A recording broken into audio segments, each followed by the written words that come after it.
Tenemos en este problema que nos plantean que hay un disco, es este disco que estamos mostrando acá en la parte de abajo, nos dan la masa de ese disco es una masa conocida, el diámetro también es conocido, o sea el radio, 12 centímetros de radio, y está en un plano horizontal, está colgado en un plano horizontal, apoyado en su centro con un alambre metálico vertical. Miren, este será el alambre metálico vertical, ¿cierto?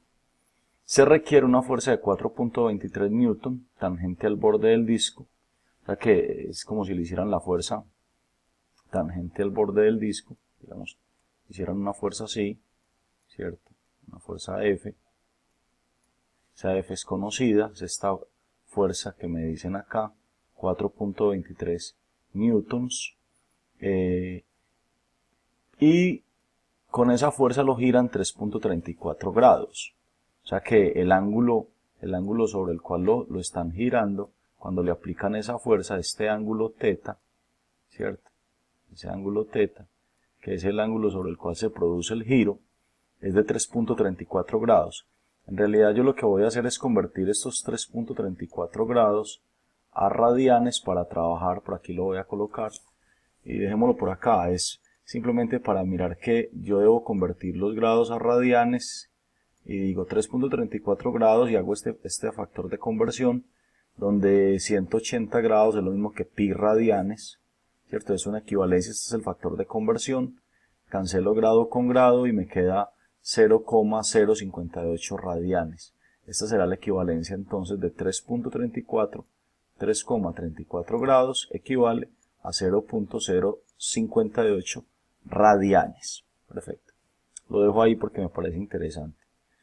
Y dice que así se tuerce el alambre. Evidentemente, pues si esta fuerza se aplica en este sentido, pues entonces lógicamente el alambre girará y él se torcerá. El alambre se torcerá, pues en el sentido, si lo estoy tomando ahí, correcto, en el sentido contrarreloj.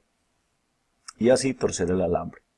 Si usted elimina la fuerza y suelta el disco del reposo, ¿cierto? ¿Qué pasa? Entonces, este disco va a empezar a girar hacia el otro lado, se devuelve, luego vuelve y enrolla hacia el otro lado, o sea, va a empezar a tomar un movimiento oscilatorio porque este alambre empieza a desenrollarse y a enrollarse, desenrollarse y enrollarse. Es lo que llamamos un péndulo de torsión, porque digamos lo que sí lo voy a tratar de dibujar acá, en este alambre se presenta una torsión, ¿cierto? Y esa torsión, pues evidentemente va a torcerse y va a enredarse a un lado y enrollarse al otro y así sucesivamente. Ahora, datos interesantes que debo resaltar y que tengo que tener cuidado es, primero, la masa del disco y el radio del disco. Esto va a ser supremamente útil para hallar el momento de inercia de este disco, ¿cierto? En un péndulo de torsión, el momento de inercia es bien importante. Entonces vamos a hacer ese cálculo por acá, miren, por acá lo voy a colocar. El momento de inercia de este disco es un medio de su masa por el radio al cuadrado, y entonces es simplemente colocar los valores, un medio de la masa por el radio 0.12 cuadrado, y este valor pues entonces lo dejo por acá, indicado, que va a ser muy importante y lo vamos a necesitar para hallar la frecuencia angular del disco, ¿cierto? Entonces dejémoslo por acá. Vamos con la primera pregunta, pregunta número A, o literal A. ¿Cuál es la constante de torsión para el alambre metálico? Esta constante de torsión tiene como símbolo, para que usted lo recuerde, una K. Constante de torsión. Perfecto. Y es muy similar a la constante elástica en los resortes. Solo que en los resortes, digamos que hay una ley llamada la ley de Hooke. Entonces, si usted recuerda, esta es la ley de Hooke para un resorte, y es que la fuerza es proporcional al estiramiento, y la constante de estiramiento del resorte es la constante elástica del resorte. Y esto aplicaría, esto que tengo acá, estaría aplicando solo para los resortes, ¿correcto? Para un péndulo de torsión, entonces yo debo decir una ecuación similar, y es esta.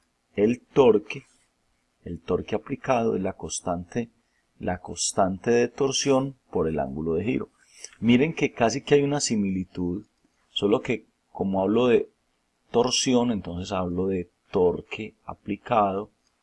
Aquí hablo de la misma constante elástica, pero aquí es constante de torsión. Miren que hay una similitud.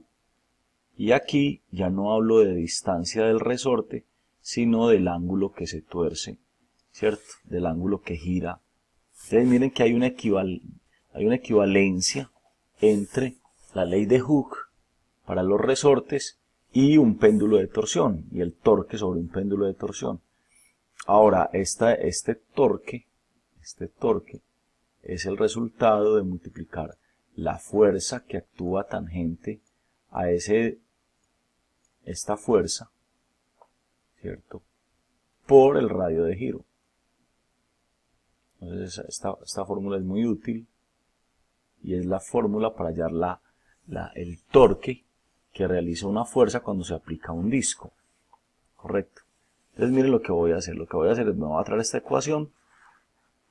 De acá voy a despejar la K, porque es la que me están preguntando, ¿cierto? Entonces despejo esa constante de torsión, paso a dividir el ángulo torque sobre el ángulo teta, y en vez de torque voy a poner la fuerza por la distancia. Fuerza por distancia de giro, fuerza por R. Entonces lo que hice fue un reemplazo. Reemplacé este valor de acá, lo reemplacé acá. Fuerza aplicada en el extremo por el radio de giro sobre θ. Y todos estos valores son conocidos. Esos valores los voy a reemplazar acá. Les voy a decir, bueno, listo. Entonces, ahí va a estar la constante de torsión. Va a ser la fuerza 4.23 newtons multiplicado por el radio de giro sobre el ángulo. Y ese ángulo, observen que ese ángulo lo estoy colocando acá, que es el mismo, 0,058 radianes, correcto. Y entonces obtendré una constante de torsión de 8.70 newton por metro. Ahí está, correcto, y la dejo así, lista mi pregunta número o literal A. Vamos a ponerlo por acá, literal A. Vamos para la B. La B dice, ¿cuál es la frecuencia y el periodo de oscilaciones de torsión del disco? Frecuencia y periodo de las oscilaciones de torsión del disco. Entonces esto va a tener este disco, recuerden que va, viene, enrolla, desenrolla, enrolla, desenrolla. Entonces va a haber un periodo de torsión, o sea, cuánto se demora enrollando y desenrollando. Eso es un periodo de torsión. Cuando él vuelve y lo repite, vuelve, enrolla y desenrolla. Ese es otro periodo, pues, es otro tiempo que es igual. Entonces, ¿con qué vamos a calcular eso? Entonces lo vamos a calcular con la ecuación de la frecuencia angular para un péndulo de torsión. Aquí la tengo. Esta es esa constante que acabamos de encontrar y ese es el momento de inercia. Miren que prácticamente tenemos todo, porque por aquí tenemos la constante de torsión.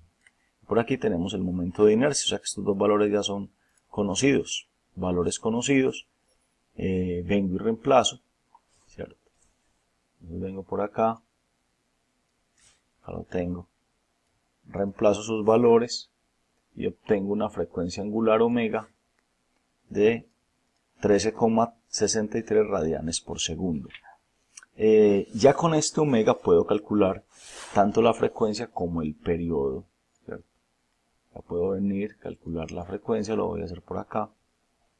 Entonces miren que si ya obtuve esta, puedo tomar esta ecuación que también es supremamente útil, ¿cierto? Hallar la frecuencia. Esta se llama frecuencia angular y esta F se llama frecuencia solamente, frecuencia. Divido, ¿cierto? Despejo, tengo 2,17 y el periodo, esa es la fórmula de periodo, acá está, para hallar el periodo, 0,46 y obtengo las dos respuestas que me están pidiendo. Y la última es escriba la ecuación de movimiento para θ en función del tiempo. Bien, eso es muy interesante porque la ecuación de movimiento sería esta, donde yo tengo que reemplazar el θ inicial y el omega, ¿cierto? como empezó en un extremo este phi es 0, entonces yo puedo cancelar este, que es en ese extremo, phi es 0. Y entonces voy a reemplazar este omega 0 como el ángulo en el cual inició, ¿cierto? Que puede ser este o puede ser este, si lo tomo en grados o en radianes. Y este omega que es 13,63. Y dejo el tiempo indicado. Entonces voy a tomar algo así como esto, acá. Entonces mire que lo que reemplacé fue, esto por aquí indicado, 13,63 t. Mire que el tiempo no se evalúa, porque está en función del tiempo. Me dicen, escriba la ecuación del movimiento para, y miren cómo me dicen, para teta en función del tiempo. Ahora usted pudo haber dicho, teta es igual, ¿sí? O sea, teta de t, ¿cierto? Entonces haber dicho, esto es teta de t en función del tiempo. Y haber escrito exactamente esto, o cambiar este y colocar acá 3.34 grados, ¿cierto? Lo que pasa es que siempre se acostumbra, o al menos lo más recomendable es siempre trabajar, por eso acá el ángulo, que es el teta 0, el ángulo inicial, es 0,058 y este es el omega. Entonces se deja reemplazado el ángulo, que es el teta 0, este es el teta 0, el ángulo inicial, ¿cierto? El teta 0, y se coloca el omega. Se ponen estos dos valores, pero el tiempo no, porque la función queda en términos del tiempo. Para que eso a usted le quede muy claro, no se reemplaza ningún valor de tiempo. Si te preguntan cuál es el ángulo que tiene ese disco que ha girado en 1 segundo, en 2 segundos, le das el valor y ahí ya te va a dar ese valor de ese ángulo.